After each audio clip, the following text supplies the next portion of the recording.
I still remember the moment I realized the map wasn't matching the ground. It was early, a cold morning where the air felt slightly damp against your skin, and I was standing in my driveway with a folded county survey in my hand I had already read twice, trying to convince myself I was missing something obvious. The grass was still wet from overnight humidity, and the sound of a distant lawn mower somewhere in the neighborhood carried in and out like it didn't quite belong yet. I had coffee in a paper cup sitting on the hood of my truck, but it had gone cold without me noticing. Across the property line, there was a new set of wooden stakes I didn't recognize, bright orange flags fluttering slightly in a weak wind. I remember thinking it was probably nothing, just routine maintenance or maybe utility marking, but then I saw the envelope taped to my front door. It had the HOA seal on it, clean and official, the kind of paper that feels heavier than it should when you pick it up. Inside was a notice referencing an updated community boundary alignment, which didn't make sense because I had the original survey from the county dated back years, signed and stamped, something my grandfather had made sure was never in question. I was still standing there trying to process that when Victoria Hargrove pulled up in her white SUV, stepping out in that bright fuchsia suit she always wore like it was part of her identity rather than just clothing. She didn't raise her voice, didn't need to. She just pointed at the stakes as if they were already settled fact, and said something about board approval as if it replaced paperwork that had existed long before she ever took office. I remember nodding without meaning to, not because I agreed, but because I was trying to follow what she was saying while also noticing how quiet everything else had become, like even the wind had slowed down. I should have said more, maybe asked the right question immediately, but I didn't. I just stood there, feeling the weight of my mortgage due next week sitting at the back of my mind, along with the repair bill I had been postponing for my truck, and I thought maybe I was overreacting, maybe maps do change in ways I don't fully understand anymore. That thought didn't last long. Later that day, I went to the county office downtown, the kind of place with fluorescent lighting that hums slightly louder than you expect, and waited in a plastic chair that was just uncomfortable enough to remind you not to stay too long. The clerk asked me what I was looking for without really looking up, and I slid the survey across the counter, watching her expression shift just slightly as she compared it to what was in her system. She said there was no recent amendment on file, but also that sometimes HOA filings don't always align immediately, which was a sentence that didn't help as much as it should have. I walked back to my car slower than I arrived, noticing for the first time how tired I actually felt. Not physically exactly, but in that way where you realize you've been carrying something in your mind longer than you admitted. On the drive home, I kept thinking about those orange flags, and whether I should have pulled them out immediately or if waiting made me look unsure. I didn't know yet that this was only the beginning, or that one document I had almost dismissed would end up changing how I understood everything I thought was settled. I did not expect the next notice to arrive that fast, but it was already in my mailbox when I got back that afternoon, half sticking out like someone had placed it there without much care. The paper felt warm from the sun, which I remember noticing for no real reason, like my brain was trying to focus on anything other than what it actually was. It was another HOA letter, this time referencing non-compliance with boundary verification protocol, which sounded official enough to make my stomach tighten a little before I even finished reading it. I stood there on my porch longer than I probably should have, just turning the envelope over in my hand, hearing the distant hum of a delivery truck somewhere down the street, and thinking about how normal everything around me still looked despite what this paper was saying. Inside, the language was even more specific than before, mentioning a scheduled review of my property markers in a required acknowledgement form, with a deadline that felt unnecessarily immediate. I remember sitting at my kitchen table, not even taking off my jacket, just reading the same paragraph twice, then 3 times, trying to decide if I was missing something or if this was actually as direct as it sounded. My phone buzzed at one point with a reminder about a payment due for my truck insurance, and I almost laughed because the timing felt almost insulting in a way that I cannot fully explain. I did not call anyone right away, which is unusual for me, but instead I just drove back out toward the property line where the orange flags were still standing, slightly bent now from the wind. A neighbor walking his dog slowed down as he passed me, gave a small nod, but did not say anything, and I remember feeling that strange discomfort of not knowing if I should say something first or just let it pass. Later that evening, I finally went to the HOA office, which was smaller than I expected, tucked into a strip building next to a nail salon and a small insurance agency, the kind of place you forget exists until you need it.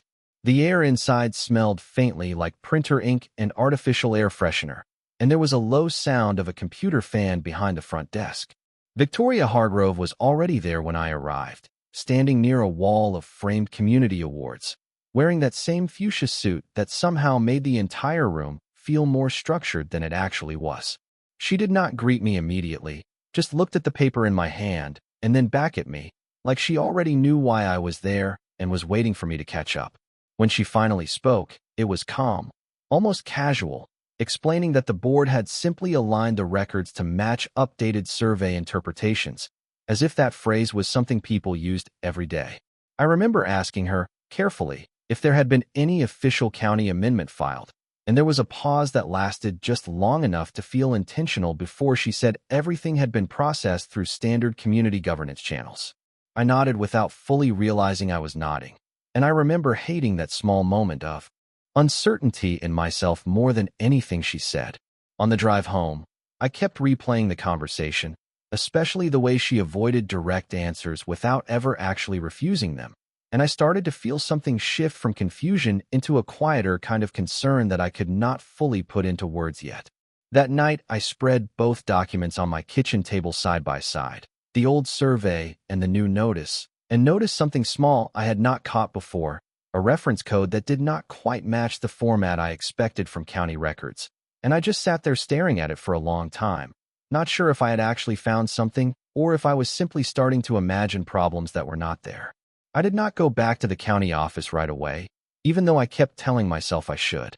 I just sat with those two documents on my kitchen table again that night, the old survey and the newer HOA notice, both of them angled slightly under the ceiling light that flickered once every few minutes like it was unstable in a way I had never noticed before.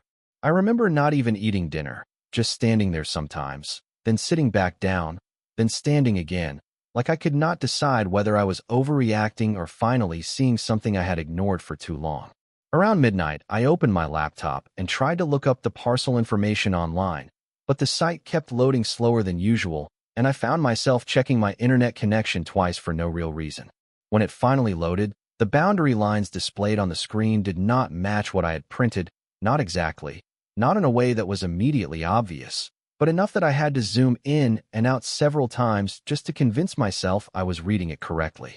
I leaned back in my chair for a moment, rubbing my eyes, thinking about how easily I could be misunderstanding digital overlays compared to the physical survey my grandfather had kept folded in a drawer for years. The next morning, I drove to the county office again, earlier than before, when the parking lot was still mostly empty and the automatic doors opened with that slow mechanical sound that felt louder in the quiet. Inside, the air had that cold, slightly recycled smell that always makes you more aware of how long you might be staying in a place. The same clerk from before was there, typing without looking up, and when I placed the documents on the counter this time, I noticed her pause for just a fraction longer than usual before taking them. I asked, as calmly as I could, whether there had been any recent mapping updates tied to HOA submissions, and she gave a small exhale through her nose before saying she would need to check internal records. That wait felt longer than it probably was, not because of time exactly, but because of the silence around it. The way the printer behind her desk suddenly started running and then stopped halfway through a cycle. When she came back, she told me there was no official county amendment filed under my parcel number, but then added almost immediately that sometimes third-party interpretations do not always sync in real time with the public system, which did not really clarify anything. I nodded anyway, because I did not know what else to do with that kind of answer. On the drive home, I kept thinking about how she avoided saying anything directly wrong, but also never fully confirmed anything either, and that in-between space started to feel heavier than the actual documents. Later that afternoon, I saw Victoria Hargrove again, this time outside near the property edge where the orange flags were still standing, slightly faded now under the sun. She was talking to someone I did not recognize, holding a clipboard, her posture completely relaxed in a way that made everything she said look like routine business.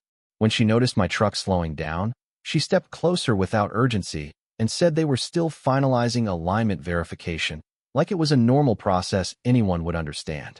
I asked her, carefully, about the county system mismatch, and she tilted her head slightly, as if I had asked something unnecessarily complicated, then said the board was simply working within approved community frameworks. I remember not responding immediately, just holding the steering wheel with my hand a little tighter than before, feeling a mix of embarrassment and frustration I could not fully separate. I drove away without saying anything else, but halfway down the street, I had to pull over for a moment because I realized I was not even sure anymore what part of this I was supposed to challenge first, and that uncertainty stayed with me longer than I expected. I got the certified envelope 2 days later, but I did not open it right away. It was sitting on my counter when I walked in, leaning slightly against a stack of unopened mail like it had been placed there with intention rather than delivery. I remember just staring at it for a few seconds, still holding my keys, listening to the faint sound of my refrigerator humming in a way that suddenly felt louder than usual. When I finally tore it open, the paper inside felt too smooth, almost formal in a way that made my shoulders tighten before I even read the first line. It was a compliance notice, referencing failure to acknowledge updated boundary documentation, and there was a fine schedule attached that I had not seen before, broken into increments that increased every 7 days. I sat down at the kitchen table without even realizing I was doing it, my coffee from earlier completely cold beside me, and I remember thinking I should probably call someone, but I did not know who would actually understand what I was looking at. Outside, I could hear a car idling somewhere down the street, low and steady, and I found myself looking out the window for no reason, just to confirm nothing unusual was happening in real time.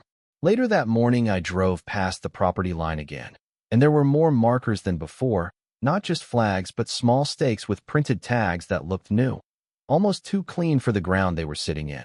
A contractor truck was parked nearby, engine off, but nobody was around it, and I remember slowing down longer than I intended, feeling like I was interrupting something even though I technically owned the land they were standing near. I did not get out of the truck. I just watched for a moment, then kept driving, telling myself I would come back later when I had a clearer idea of what I was supposed to say. The hesitation bothered me more than I wanted to admit. That afternoon, I stopped at the county office again, and the fluorescent lights inside felt harsher than before, like they were reflecting something I had not noticed in myself yet. The clerk recognized me this time without asking questions, which made the interaction feel slightly heavier, and when I placed the new notice on the counter, she did not immediately respond. She typed for a while, paused, then asked if I had spoken directly with the HOA board recently, in a tone that suggested she already knew the answer. I told her I had, but I was still trying to understand what exactly they were changing, and she gave a small shrug that felt more like caution than indifference. She said the county system had no record of any physical boundary alteration, but also mentioned that private associations sometimes submit interpretive overlays that do not require formal replatting, which sounded like language designed to mean everything and nothing at the same time. I walked out of there slower than I walked in, and I remember stopping in the parking lot just to breathe for a second before getting back into my truck. On the way home, I passed Victoria Hargrove near the entrance road again, standing with another board member I had not seen before, both of them looking down at a tablet, speaking in a calm rhythm that made it look like they were reviewing routine data rather than anything unusual. Victoria noticed me as I passed and gave a small nod, not unfriendly, not warm either, just acknowledged, and said they were still aligning community records with field verification. I almost asked her directly what that meant, but something in me stopped, maybe because I was tired, maybe because I did not trust what the answer would do to my understanding of everything so far. Instead, I just drove home and parked without turning off the engine immediately, sitting there for a moment with my hands still on the wheel, realizing I was starting to avoid questions I normally would have asked without hesitation, and that realization stayed with me longer than I expected. I did not open the next letter until I was already sitting in my truck outside the house, engine off, just listening to the faint ticking sound it makes when it cools down. It had been left in my mailbox again. No signature, no delivery notice, just another official envelope with the HOA seal pressed into the corner like a quiet reminder that someone expected me to respond. My hands were not shaking, exactly, but there was a slight hesitation in the way I turned it over, like I was trying to decide if opening it would actually change anything or just confirm what I already suspected. When I finally read it, the language was even more direct this time, referencing continued non-compliance with boundary verification requirements, and a pending escalation to formal enforcement review, which sounded more serious than anything before, without actually explaining what enforcement meant in practice. I sat there for a long moment without moving, watching a neighbor across the street water their lawn in slow, repetitive motions, the sprinkler clicking back and forth like nothing else in the world mattered. I thought about walking over and asking if they had received anything similar, but I did not, because I was not even sure how to phrase the question without sounding like I was overreacting. Instead, I just stayed in the truck until my legs started to feel slightly numb from holding the same position too long. Then I finally went inside and left the envelope on the counter without reading it again. Later that afternoon, I tried calling the number listed on the HOA letter, but the phone rang longer than expected before going to voicemail, and I remember listening to the automated message twice before deciding not to leave one myself. There was something about speaking into a system that already felt closed that made me pause, like whatever I said would just become part of a record I could not see. Instead, I drove back toward the county office again, even though I was starting to recognize the rhythm of that place in a way that made me uncomfortable. The parking lot was busier this time, people coming in and out with folders, some holding documents against their chests like they were more fragile than paper should be. Inside, the air felt warmer than before, and there was a faint smell of burnt coffee near the corner seating area. The clerk saw me and immediately pulled up my file without me asking, which made my stomach tighten slightly, because it meant I was no longer just a random inquiry. She said there had been another HOA submission referencing my parcel, but still no formal county amendment. And then she paused as if deciding whether to continue before adding that sometimes repeated submissions can create temporary overlay discrepancies in the system view. I remember nodding even though I was not fully following anymore, just trying to hold on to the parts that felt concrete. On the drive home, I kept thinking about that phrase, overlay discrepancies, repeating it in my head like it might eventually turn into something I could understand if I said it enough times. When I got back, Victoria Hargrove was already near the entrance road again, standing slightly apart from the others this time, holding her clipboard at waist level, looking down at something as if she was reviewing details that were already decided. She noticed my truck slowing and walked a few steps closer without urgency, saying they were still in the verification phase, and that these processes sometimes take time to reflect accurately across systems. I asked her, more carefully than I intended, whether I should be concerned about losing access to part of the property during this process, and there was a brief pause before she said everything remained within standard community review boundaries. I did not respond immediately because I was trying to interpret whether that was a reassurance or not, and by the time I looked back up, she had already shifted her attention elsewhere, as if the conversation had naturally concluded for her. I drove away again without asking anything else, but this time the silence felt different, not empty but structured, like something was being decided in a place I could not see. And I found myself wondering how long it would take before I stopped thinking of this as a misunderstanding and started thinking of it as something else entirely. I did not go back to the property that evening, even though I kept telling myself I should. Instead, I stayed in my kitchen for a long time, just sitting at the table with my laptop open and the glow of the screen reflecting faintly off the wood surface, trying to make sense of the county parcel viewer again, even though I already knew it would probably not give me anything new. The house felt unusually quiet, the kind of quiet that makes small sounds stand out more, like the refrigerator clicking on or the faint creak of the floor when I shifted in my chair. I remember rubbing my eyes at one point, realizing I had been staring at the same map layer for almost 20 minutes without actually processing it. Something about the boundary lines still felt slightly off, not in a dramatic way, but in a subtle mismatch that I could not fully explain, like a familiar room where one piece of furniture has been moved a few inches and you cannot immediately tell why it feels different. The next morning, I decided to go directly to the county records office instead of the HOA building, partly because I was starting to feel like I needed something more official than conversations that kept circling without resolving anything. The drive there was slower than usual, not because of traffic, but because I kept catching myself hesitating at intersections for no clear reason, as if my mind was slightly behind my actions. Inside the building, the lighting felt colder than I remembered, and there was a faint smell of paper and toner that always seems to exist in places where records are stored for a long time.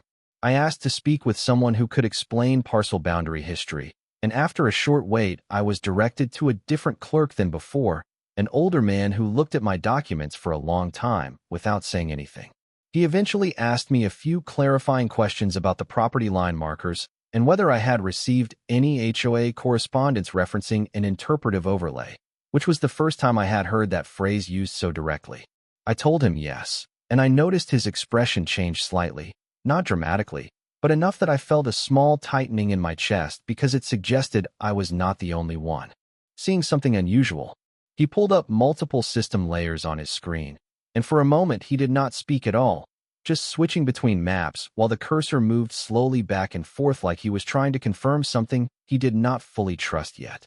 After a while he said something that stayed with me longer than anything else so far, that the physical deed records and the publicly visible GIS overlay did not fully align in a way that should normally occur under standard county updates, and that HOA-submitted data sometimes sits in a separate interpretive layer that can temporarily influence what residents see. I remember asking him, carefully, whether that meant the boundary itself had actually changed, and he paused before answering that on paper the legal parcel had not been modified, but that perception layers could still create conflicting representations depending on what system you were viewing. I left the office with copies of documents I did not fully understand yet, holding them in a folder that suddenly felt heavier than when I had received it, and I remember standing in the parking lot for a moment just looking at my truck without immediately getting in. On the drive back, I kept replaying his words about layers and perception, trying to decide if I had misunderstood or if I had just been introduced to a part of the system I had never needed to notice before. When I arrived home, I saw Victoria Hargrove near the entrance again, this time speaking with two other HOA members beside a parked vehicle, all of them looking down at what appeared to be printed documents spread across a clipboard. She glanced up as I slowed down, and for the first time her expression felt slightly more measured, less dismissive, almost as if she was aware that I had been somewhere that morning she did not fully control. She said they were continuing coordination with county verification channels and that discrepancies were expected during transition phases, and I asked her, more directly than I had before, why there were multiple versions of the same boundary appearing in different systems. There was a brief pause, longer than her usual responses, before she said, that community governance sometimes required adaptive interpretation before final synchronization, which did not actually answer the question, but sounded structured enough to feel intentional. I drove past them without continuing the conversation, but as I looked in the rearview mirror, I noticed they were still standing there, still reviewing the same papers, and for the first time I felt like I was not just dealing with missing information, but with two systems that both believed they were correct while quietly disagreeing with each other in ways I had not yet fully seen. I did not sleep much that night, not because anything dramatic happened, but because my mind refused to settle into anything resembling rest. I kept replaying the conversation at the county office, especially the part where the clerk said the deed had not changed legally, but the system layers did not fully match what residents were being shown. I remember lying in bed staring at the ceiling fan moving slowly in a circle, listening to the faint sound of wind brushing against the house, thinking about how something can be both unchanged and still feel completely different depending on how it is viewed. The next morning came too fast, like I had not actually left the previous day behind. I made coffee but forgot to drink half of it, leaving it on the counter until it went cold again without me noticing. When I stepped outside, the air felt slightly heavier than usual, not in a physical sense, but in the way it carries anticipation when you are not sure what you are going to find. I drove slowly toward the property line, already noticing from a distance that something had changed again. The orange flags were still there, but now there were additional markers placed between them, smaller and more precise, almost like someone had refined a measurement rather than made a new one. A white utility truck was parked near the edge, engine running, and two workers stood beside it looking down at a tablet, speaking in low voices I could not hear. I did not get out of the truck right away. I just watched, hands resting on the steering wheel, trying to understand whether this was maintenance, correction, or something else entirely. One of the workers eventually looked up, noticed me, and gave a small nod that did not invite conversation but also did not dismiss it. I drove forward a little, then stopped again, realizing I was starting to behave like someone who was trying not to disturb a process they did not fully understand. That thought made me uncomfortable, so I kept driving past them and circled back toward the county office instead. The building felt different this time, not physically, but in how familiar it was becoming. The clerk saw me and did not ask for identification immediately, just pulled up the records as if I had already become a recurring file in her system. I asked about the additional markers and whether field adjustments required formal documentation, and she hesitated before saying that some boundary clarifications can occur through contractor-verified updates when linked to interpretive overlays, which again sounded precise, but still did not fully clarify anything. She printed out a map layer comparison for me without me requesting it, and when I looked at it, I noticed that the differences were not large shifts, but small incremental adjustments that accumulated across sections of the property line, like someone had been refining it in steps instead of changing it all at once. I remember feeling a slight dryness in my throat as I tried to make sense of whether I had simply missed earlier versions or if these changes were appearing after the fact. On the drive back, I kept thinking about the phrase, incremental adjustments, repeating it silently while watching the road, noticing how normal everything outside still looked despite how unsettled I felt inside. When I arrived near the property again, Victoria Hargrove was there, standing closer to the markers than before, holding a rolled set of documents under one arm while speaking to the same HOA members I had seen previously. She did not approach immediately, but when she did, it was with the same controlled calm as always, explaining that the board was finalizing synchronization between field verification and county interpretive layers. I asked her, trying to keep my voice steady, why the markers seemed to be changing in small steps rather than all at once, and there was a pause that lasted just long enough to feel like the question was being weighed rather than answered. She eventually said that phased alignment was standard procedure to ensure accuracy across multiple data sources, and then added that residents often notice changes more clearly when they are viewed outside the system context. I did not respond right away because I was trying to decide whether that explanation made things clearer or just more complicated. Eventually, I just nodded once, not in agreement, but in acknowledgement that I had reached a point where answers were starting to circle back into themselves. And as I drove away again, I realized that the ground I thought I understood was no longer something I could trust in a single way anymore. I went back to the county office earlier than I intended, not because I had a plan, but because staying at home with my thoughts felt worse than sitting in a place where at least the answers were supposed to exist in some form. The morning air was cooler than the previous days, and I remember gripping the steering wheel a little tighter than necessary as I drove, noticing how the road looked the same as always while everything in my head felt slightly misaligned. Inside the building, the clerk did not look surprised to see me anymore, which somehow made the situation feel more real than I wanted it to. She asked if I wanted the updated parcel history log, and before I could fully process what that meant, she already had it printed. The pages looked ordinary at first, just columns of dates and file references, but when I started reading more carefully, I noticed something that made me pause longer than expected. There were multiple entries labeled as visual boundary adjustment, each tied to HOA submissions. But what stood out was that they were marked as non-legal representation updates, meaning they did not change ownership, only the displayed interpretation layer. I remember asking her why something like that would exist in the system at all, and she hesitated before saying that modern mapping systems sometimes separate legal deed data from visual overlay systems to accommodate community reporting inputs. That sentence did not make me feel better. It actually made the situation feel more layered than before, like I was standing inside a structure I had never been taught how to read properly. She then showed me something I did not ask for, a system audit trail screen, and I leaned in closer without realizing it. There were timestamps where HOA submissions had triggered automatic recalculations of boundary visualization, not changing legal ownership, but shifting how the property appeared across different digital layers. I remember feeling a slight dryness in my mouth as I tried to follow it, because part of me wanted to dismiss it as technical complexity I did not need to worry about. But another part of me could not ignore how often Victoria had used the word alignment without ever clarifying what was actually being aligned.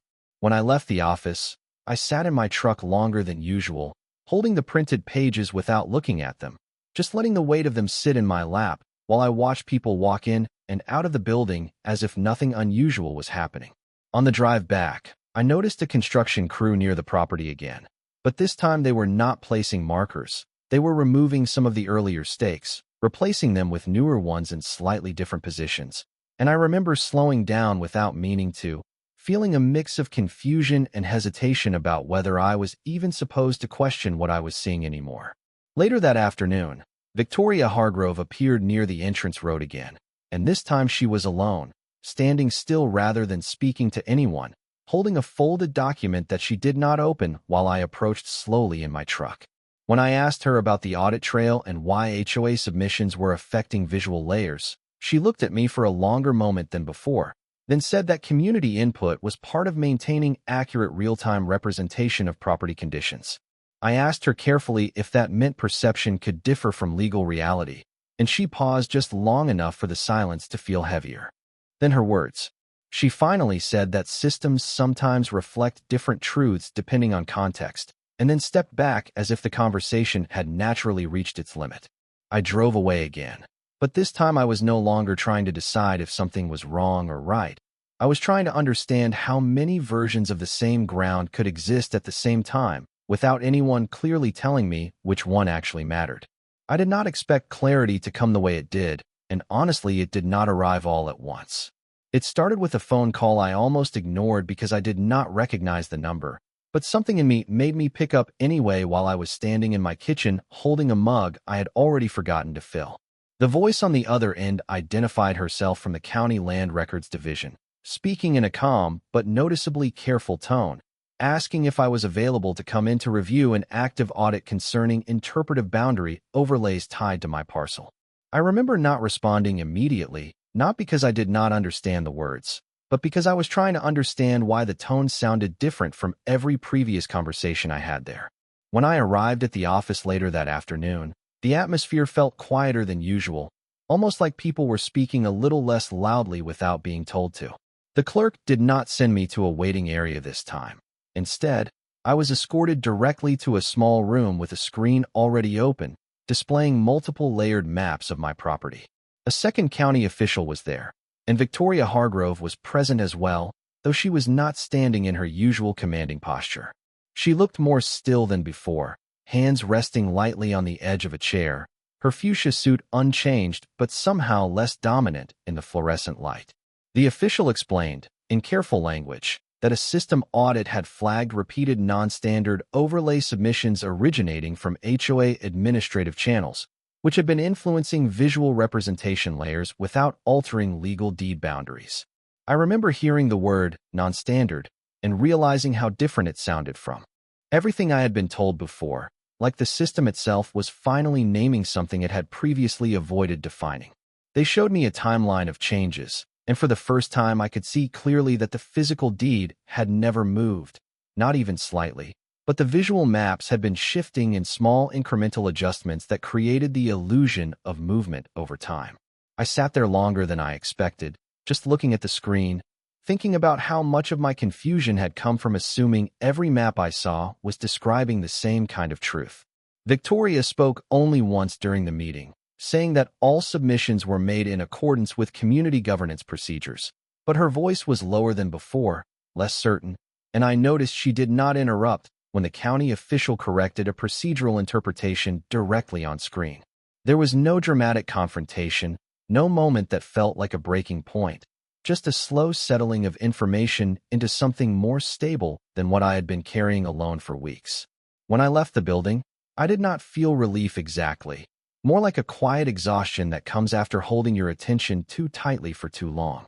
The air outside felt normal again in a way that almost surprised me, like the world had been unchanged the entire time and I was only now catching up to it. I drove back toward my property without stopping, and for the first time in days I did not slow down when I passed the boundary markers because I understood what they were and what they were not. Some had already been removed, others left in place, but none of them represented anything legal that had ever changed. Victoria was not there when I arrived, and neither were the workers, just the familiar outline of land I had always owned, steady and unchanged beneath the fading light. I stood there for a while without taking anything out of my truck, just looking at the line where confusion had lived for so long, realizing that nothing had actually been taken from me except certainty, and even that had been returned in a different form than I expected. I did not feel victorious, only aware, in a quiet way, that systems do. Not always move the ground beneath your feet, but they can absolutely change how long it takes you to realize it was never moving at all.